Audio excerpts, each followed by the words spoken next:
so much for giving me your time and having me here. It's just such a great event and I'm so honored to be here. I am Ridhi Arora.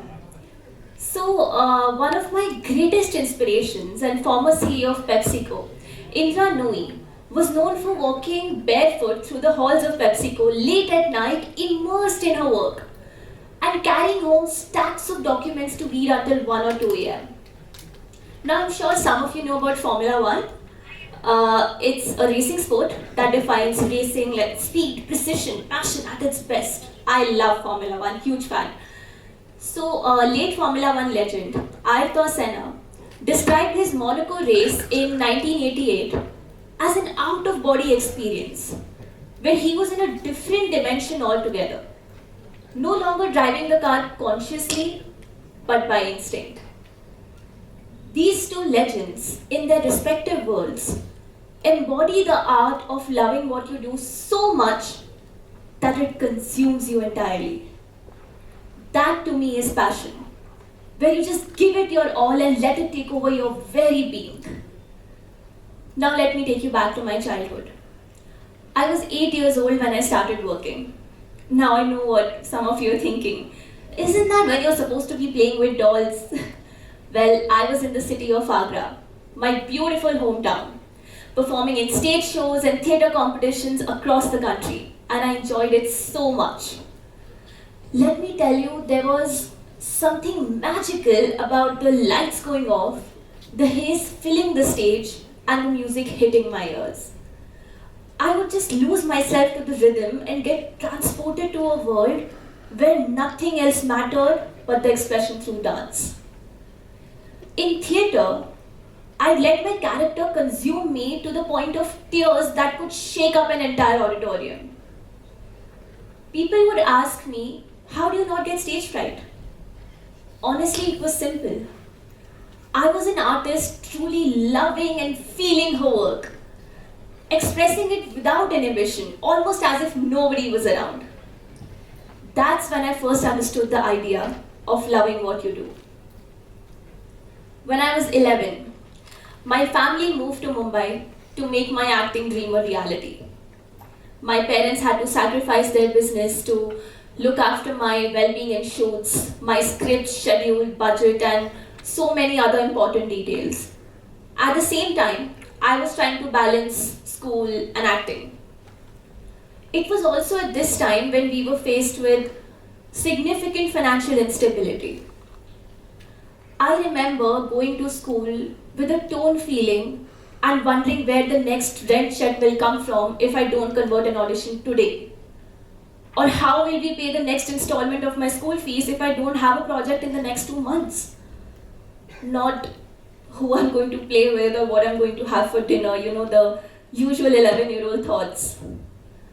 But how will I fix our financial troubles, because there was nobody but me who could do anything about it.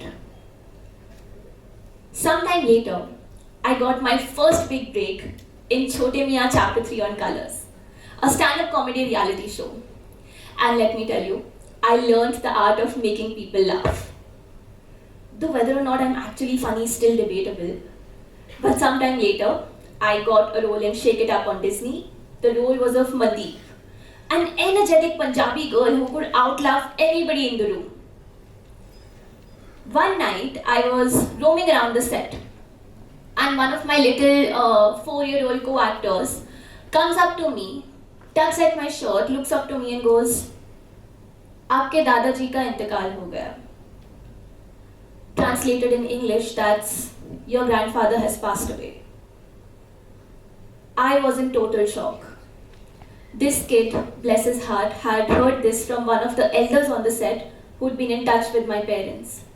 And my parents, who were in Agra at the time, did not want to spook me with this emotional turmoil while I was shooting alone in Mumbai.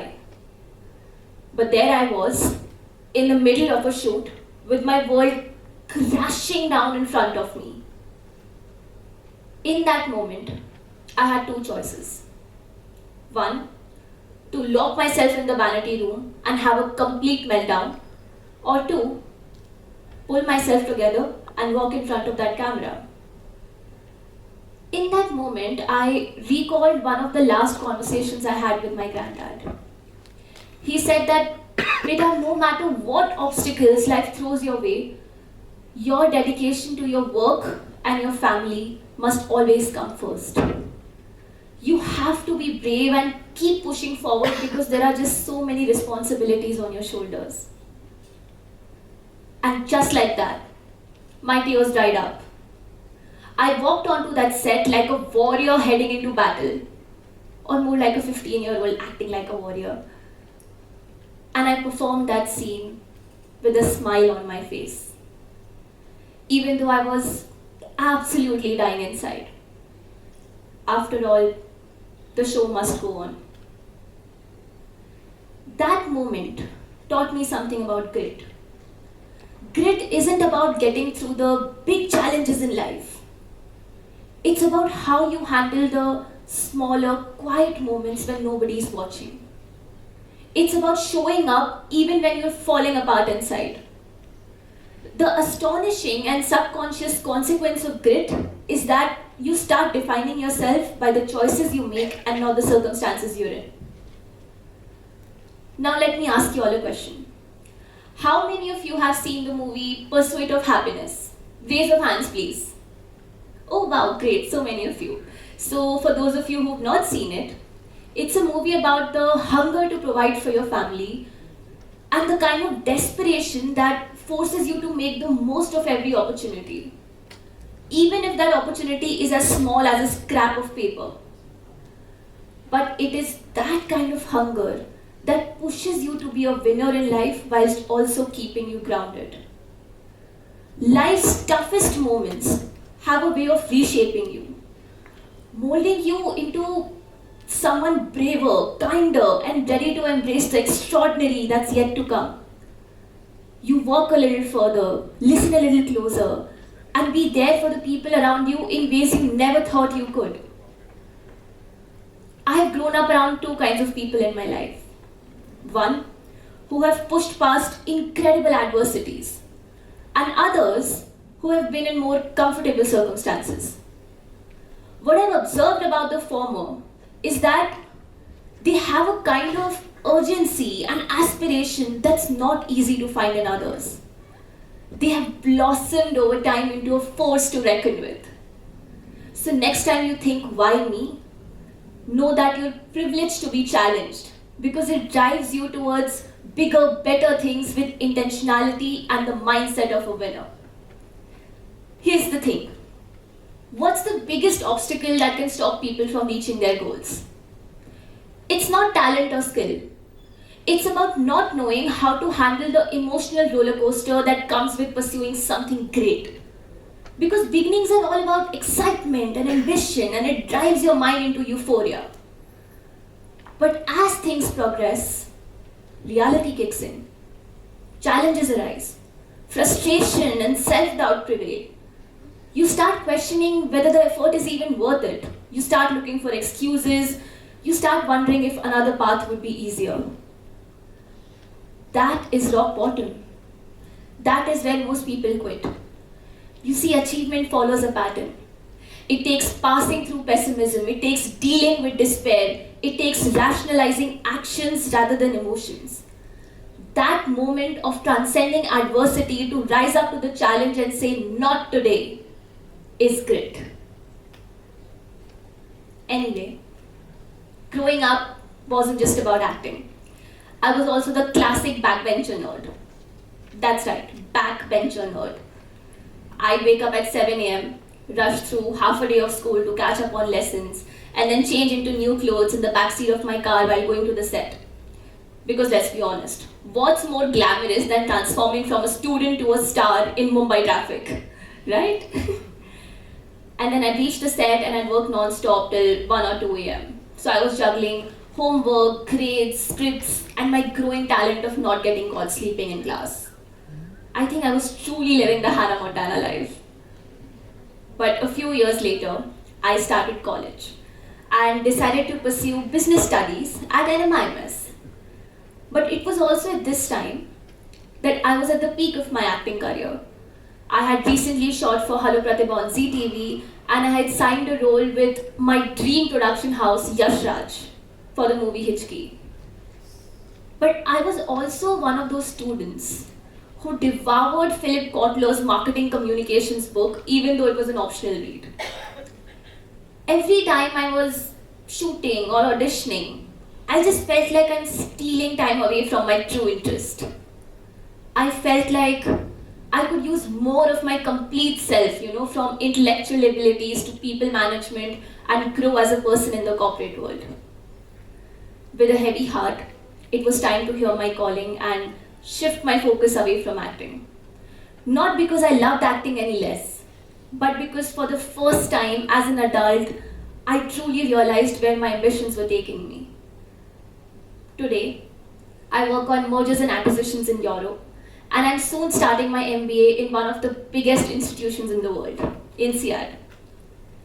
There has not been a single day in the past few years when I have regretted my decision or not truly cherished every bit of experience that my work has given me. You see, working up the corporate ladder and surrounding myself with highly intellectual people, I have learned a few things about this side of the world. Impact matters more than effort. It's important to verbalize your achievements without falling into imposter syndrome. Many people have the skill to describe a problem with sophistication, but not many can come up and say, let me handle it, and prioritize collaboration over competition to get ahead as a leader. The last one was very interesting for me, because in acting, competition always came first. I was always auditioning in a room full of beautiful and talented actresses who were reading the same script as me. For every 100th audition I'd give, I'd convert one. But these experiences taught me a few things. How to stand out in a room full of well-qualified people, and how to reflect on my weaknesses again and again to finesse my craft. Whenever any project or opportunity is handed to you, it's vital that you go above and beyond the ask to deliver the kind of value add that helps your team stand out. There's this theory that I heard about and I follow it religiously in my life. When you give 80%, you get 80% back. When you give 100%, you get 1,000% back. The last 20% is where the real magic lies. It's where you keep going long after your logic retreats. And reflecting on your weaknesses and failures is one of the most valuable things you can do in life as a person, employee, or performer, because it keeps you adaptable and agile in a world that's moving faster than the pace of my Wi-Fi connection during a Zoom call. Michael Jordan, the man, the legend, said it best. I have missed more than 9,000 shots. I have lost almost 300 games. 26 times I was trusted to make the winning shot and I missed. I have failed again and again and again, and that's why I succeed. Growing up, I have found myself playing different characters, not just on screen, but in life itself. Over time, these roles have become the foundation of my identity. A shy, small-town girl who dared to dream of becoming an actress and touching the hearts of millions of people. An overwhelmingly scared little girl who was trying to recover from a loss. A diligent student who was burning the midnight oil to get the best grades possible. And a compassionate and courageous person who was trying to follow her passion even in the most intimidating life situations.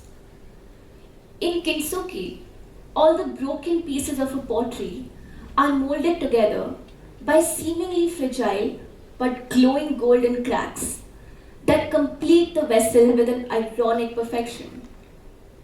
It's when you face the storms head on, embrace every challenge, and come out of it as your truest, most confident self that the golden light seeps in, filling every crack and making you whole with an ironic perfection. Thank you. Thank you so much for having me again. Thank you.